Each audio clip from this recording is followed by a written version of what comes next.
Pour l'instant, le bilan est plutôt positif. On a une compétition, il faut le rappeler, qui a été organisée presque au dernier moment. L'Égypte a eu que quelques mois pour se préparer et organiser une compétition, donc avec 24 équipes. Après, sur le plan de la compétition en elle-même, on a des équipes qui ont produit quand même du jeu. On a vu des beaux matchs. Il a fallu, je crois, attendre le deuxième match des phases de poule pour voir quelques 0-0. Et puis, donc, on a des surprises. Alors, dans ces surprises, il y a deux équipes qui, aujourd'hui, surprennent par leur prestation. Il y a d'abord les Écureuils du Bénin, donc qui se retrouvent en quart de finale. C'est assez inattendu. Et évidemment, Madagascar, cette équipe de Madagascar qui fait souffler un véritable vent de fraîcheur sur cette Coupe d'Afrique des Nations. Et autre surprise évidemment moins positive, c'est l'élimination de l'Égypte. Personne ne s'y attendait. C'était donc samedi dernier au Stade international du Caire, où donc les Égyptiens de Mo Salah, de la star, l'icône Mo Salah, se sont fait surprendre par cette équipe d'Afrique du Sud, une équipe sur le plan tactique absolument irréprochable, et une équipe égyptienne très décevante, qui n'a pas réussi à trouver le chemin des filets, et qui, je dirais, a balbutié son jeu. Pourtant, il y avait quasiment 77 000 spectateurs, une ambiance absolument de folie. Et cette image incroyable au coup de sifflet final de l'arbitre, où le stade est devenu silencieux, alors que depuis des heures, depuis le début de l'après-midi, on avait une ambiance absolument survoltée et d'un coup, subitement, une chape de plomb, le silence absolu, et puis des joueurs qui sont rentrés la tête basse au vestiaire. C'est assez terrible comme image. On attendait les deux grandes stars, notamment Mo Salah devant son public qui devait être absolument irréprochable. Il a été un peu en deçà. Beaucoup disent qu'il a fait une longue saison, et c'est vrai, avec Liverpool, puisqu'il a été jusqu'à gagner la Ligue des Champions. Donc ça représente beaucoup d'efforts, beaucoup de matchs. Et est-ce qu'il n'est pas arrivé un petit peu essoré, fatigué à cette CAN? C'est fort possible. En tout cas, il a déçu, et il a déçu pendant ce match, donc face à l'Afrique du Sud en huitième de finale. La deuxième grande star, c'est Sadio Mané. Alors il ne faut pas oublier qu'il a quand même marqué des buts. Il a notamment permis au Sénégal de se qualifier en quart de finale. On n'est peut-être pas au bout de nos surprises, et peut-être que le Sénégal, en tout cas, a les moyens d'aller quand même peut-être jusqu'à la finale, on va voir. Il ne faut pas oublier que le premier employeur d'un joueur de football aujourd'hui, c'est son club.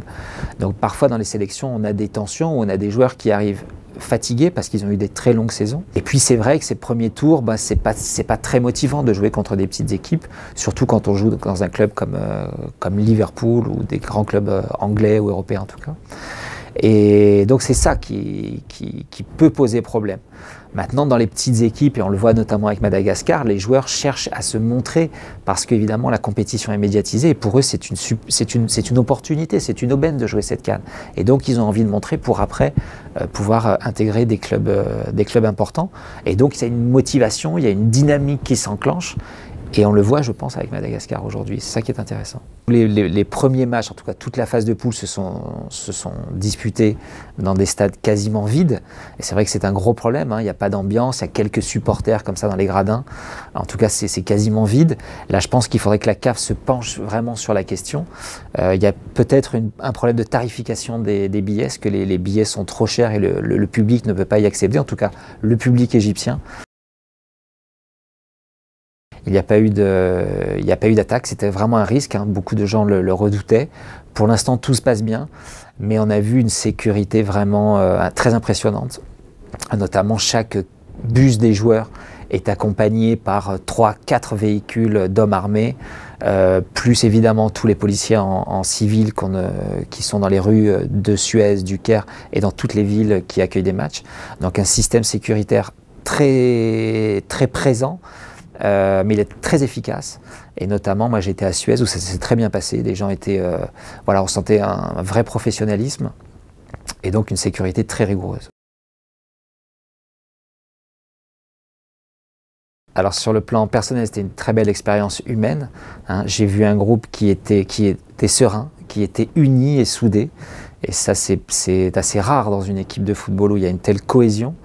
Je pense on la doit principalement au sélectionneur Corentin Martins. Une équipe pendant des semaines qui a évolué, qui est rentrée dans sa compétition. Malheureusement, elle a mal commencé avec ce premier match et cette lourde défaite contre le Mali 4-1.